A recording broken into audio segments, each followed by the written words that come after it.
Un jour, nous dit Anas ibn Malik, le prophète a fait un sermon, et il dit, je n'ai jamais entendu un sermon aussi éloquent, aussi fort. Et le prophète leur a dit, si vous saviez ce que je sais, vous ririez peu et vous pleureriez beaucoup. Si vous saviez la gravité de l'enfer, la dureté du châtiment,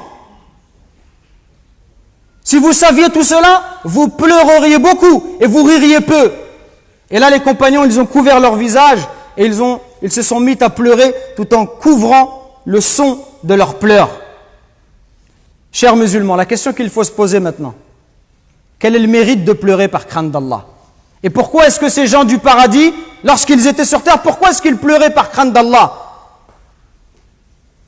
Aujourd'hui, où beaucoup de gens, ils pleurent pourquoi? Ils pleurent pour dunya. Des gens, ils pleurent parce qu'ils gagnent les élections, ou parce qu'ils les perdent, ou parce que son équipe de foot favorite a été éliminée, ou alors parce que son pays est qualifié en Coupe du Monde. Ou pire que cela encore, quand il y a l'hymne national, avant un match de football, et tu le vois, il est debout, et il est concentré, il a les larmes aux yeux, et il te dit, j'ai des frissons. Aujourd'hui, on a des frissons pour ce genre de choses. Illa man rahimallah.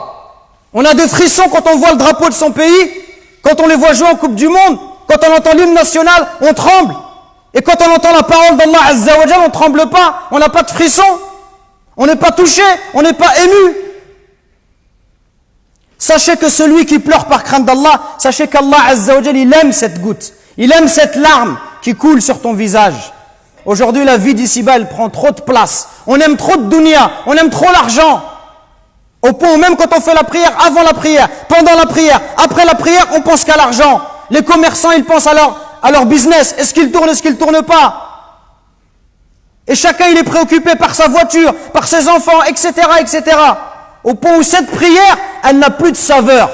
Elle devient thaqilatun ala an-nufus. Elle devient une lourdeur pour les croyants, une lourdeur pour les âmes. Cette prière, on ne la goûte plus, ça devient un fardeau dont on veut se débarrasser.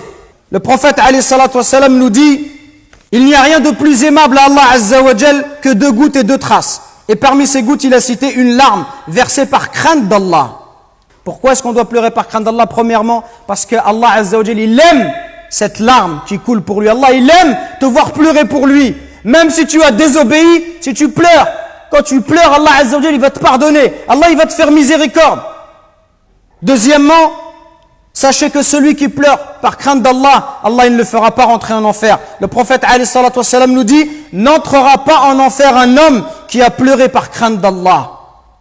Troisièmement, sachez que le jour de la résurrection, ce jour terrible, où tout le monde sera nu, incirconcis, exposé à la chaleur du soleil, ce jour-là, 7 catégories de personnes seront protégées sous l'ombre d'Allah. Le jour où il n'y aura pas d'autre ombre que la sienne. Et parmi ces catégories, le hadith du prophète alayhi salam nous dit un homme qui pensa à Dieu loin de tous les regards, qui prouve sa sincérité. Il est tout seul et il pense à la création d'Allah. Il voit la grandeur des cieux, de la terre, la grandeur des montagnes. Il voit la perfection de la création d'Allah Azza wa Jal. Il pense à tout ça. Il pense à sa vie misérable. Il pense à sa faiblesse. Il pense au fait que si Allah ne le guide pas, tout seul, il ne peut pas trouver le droit chemin. Il a peur du châtiment de l'enfer. Il espère la récompense d'Allah. Il espère voir le prophète alayhi salatu wassalam au paradis. Il espère qu'Allah lui efface tous ses péchés. Il a peur d'être puni. Il a envie de voir Allah Azza wa Jal parce que c'est la plus belle récompense.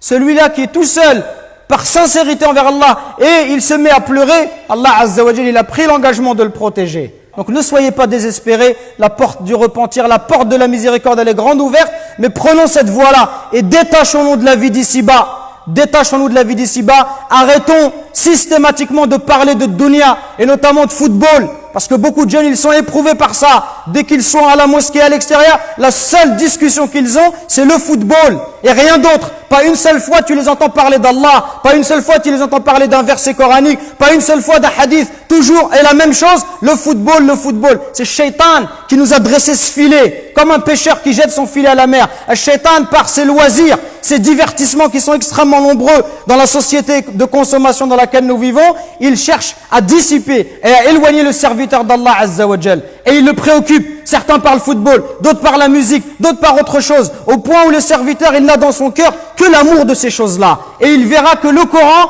il n'a pas la place qu'il mériterait d'avoir dans son cœur. Nous récoltons vos dons pour la construction d'une nouvelle mosquée à Longjumeau. Walillahi alhamd. Barakallahu fikum, qu'Allah il accepte ces dons de votre part. Et continuons, Inch'Allah. Et bidnillah, dans pas longtemps, on espère avoir de bonnes nouvelles. Qumu ila salatikum yarhamni wa yarhamkumullah.